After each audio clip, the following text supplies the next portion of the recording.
All right, Narendra Modi of the BJP is speaking at a rally. Let's listen in. उन्होंने मुझे 2 घंटे तक बिठाए रखा, विमान उड़ाने की परमिशन नहीं दी। बड़ी मुश्किल से मैं बरेली पहुंचा। बरेली में भी सभा करने के बाद 1 घंटे तक मैं हेलीकॉप्टर में बैठा रहा। मुझे बरेली से सिर्फ पंतनगर जाना था, 20 मिनट का रास्ता था, कोई कारण नहीं था। वहां भी मुझे 1 घंटा बिठाए रखा और मुझे उड़ने की परमिशन नहीं दी। और इसके कारण आप लोगों को जो कष्ट हुआ है, जो तकलीफ हुई है, इसलिए मैं आपकी क्षमा मांगता हूं। आप जानते हैं भैया, ये परेशानी मुझे क्यों की गई? आप कह सकते हैं परेशानी मुझे क्यों की गई? मुझे उड़ने क्यों नहीं दिया जाता? मुझे रोका क्यों जा रहा है? इसका मतलब तय है,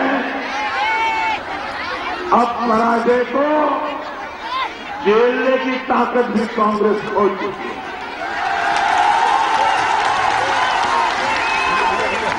दिल्ली में बैठी हुई कांग्रेस सरकार को इतना भय सता रहा है कि भाजपा को रोकने के उनके सारे प्रयास विफल जा रहे हैं।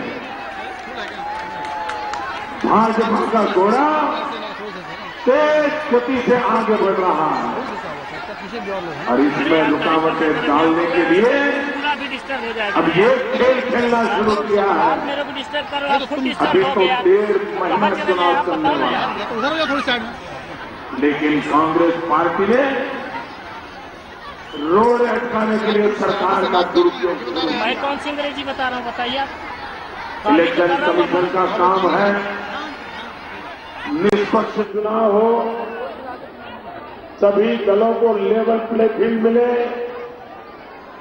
आज इस घटना को इलेक्शन कमीशन गंभीरता से लेगा और इलेक्शन कमीशन मुझे प्रचार में रोकने वाले तत्व कौन है, किसके इशारे पर हो रहा है, इसकी जांच करके उचित कार्रवाई करें, ऐसी मैं सार्वजनिक रूप से मांग कर रहा हूं। भाइयों बहनों,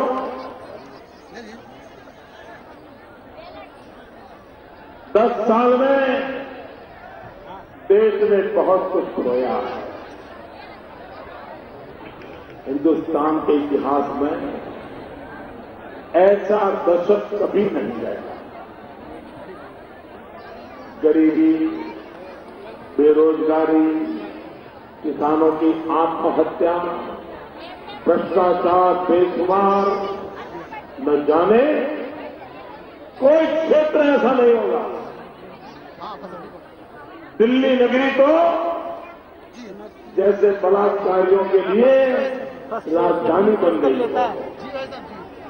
आए दिन दिल्ली में बलात्कार की घटनाएं घट रही है, माताएं बहनें असुरक्षित है। लेकिन ये दिल्ली की सरकार जनता जनार्दन की आंख में कैसे धूल झोंकती है, मैं आज आपके सामने सुनाना चाहता हूं। और ये बात मध्य प्रदेश के कोने कोने में हर माताओं बहनों तक पहुंचाइए। आप हर मां बहन के पास पहुंचनी चाहिए। जब दिल्ली में निर्भया घटना घटी, एक निर्दोष बच्ची पर बलात्कार करके मार दिया गया, सारा देश जग गया, देश का खून खौलने लगा। दिल्ली में नौजवान सड़क पे आ गए और डरी हुई, कांपती हुई दिल्ली सरकार ने निर्भया के नाम से 1000 करोड़ रुपए का फंड बनाया, बजट में रखा, ताकि इस देश की बहन बेटियों की रक्षा के लिए, उनके सम्मान के लिए 1000 करोड़ रुपये का काम हो, योजना हो। भाइयों बहनों, मुझे दुख के साथ कहना है, महिलाओं के लिए, माताओं बहनों के लिए ये दिल्ली की सरकार कितनी संवेदनाहीन है। 2 साल हो गए, 1000 करोड़ रुपये में से एक नया पैसा खर्च नहीं किया।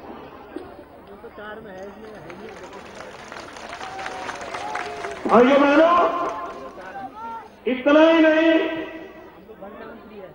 जिसकी अध्यक्षा एक महिला हो, जो स्वयं निर्भया के नाम ने रैलियों में भाषण करती हो, इस बार अभी 2 दिन पहले उन्होंने धोखा पत्र घोषित किया। घोषणा पत्र नहीं, धोखा पत्र। पहले तो देश की जनता की आंख में वो धूल झोंकते थे, लेकिन पार्लियामेंट में उन्होंने शुरुआत की है, लोगों की आंख में मिर्ची झोंकने का शुरू किया। भाइयों बहनों, अभी जो धोखा पत्र घोषित किया है, फिर से उन्होंने कहा कि हम, और अभी जो बजट आया इंटरिम बजट, उस इंटरिम बजट में चिदम्बरम ने कहा फिर से हम 1000 करोड़ रुपया निर्भया फंड के लिए लगाएंगे।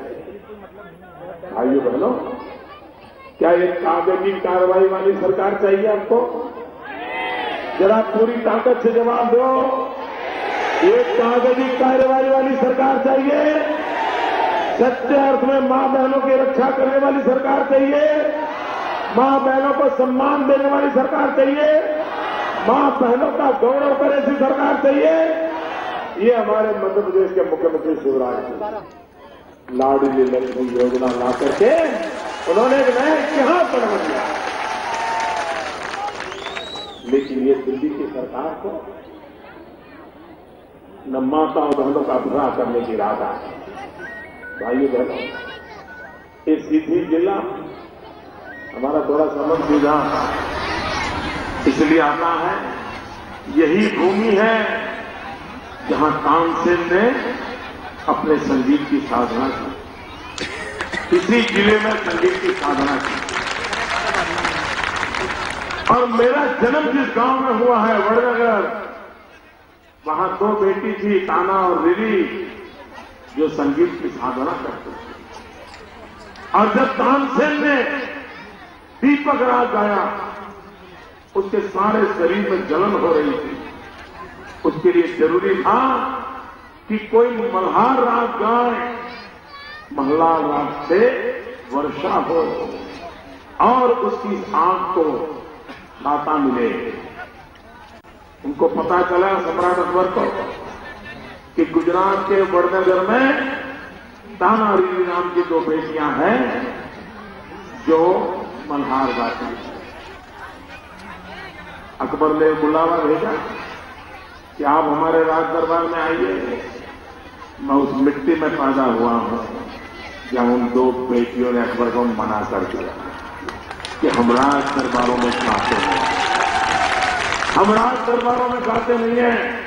आखिर तानसेन मेरे गांव आए और उन 2 बेटियों ने मल्हार गाया, तानसेन को शांता हुई।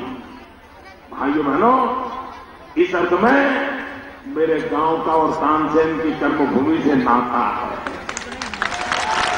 भाइयों बहनों, आप जानते हैं, हमने एक जिला उठाया है, तानसेन ही कब कर रहे हो, सरदार वल्लभ भाई पटेल का दुनिया में सबसे ऊंचा स्टैच्यू बनाया। आज तक ये नेहरू परिवार ने सरदार वल्लभ भाई पटेल की अनदेखी की है। सरदार वल्लभ भाई पटेल को हफ्ता नहीं मिला है। इतिहास में उनको ओझल करने का प्रयास किया है। हमने पीड़ा उठाया है, सरदार पटेल का सम्मान पुनर्स्थापित करेंगे और दुनिया का सबसे ऊंचा स्मारक हम सरदार वल्लभ भाई पटेल का बनाने वाले हैं। भाइयों बहनों, मैं मध्य प्रदेश के लोगों का आभारी हूं कि पूरे मध्य प्रदेश से ये सरदार वल्लभ भाई का स्टैच्यू बनाने के लिए हमने लोगों को कहा था, हर गांव से किसान अपने खेत में जोता हुआ जो औजार है वो औजार हमें भेजे।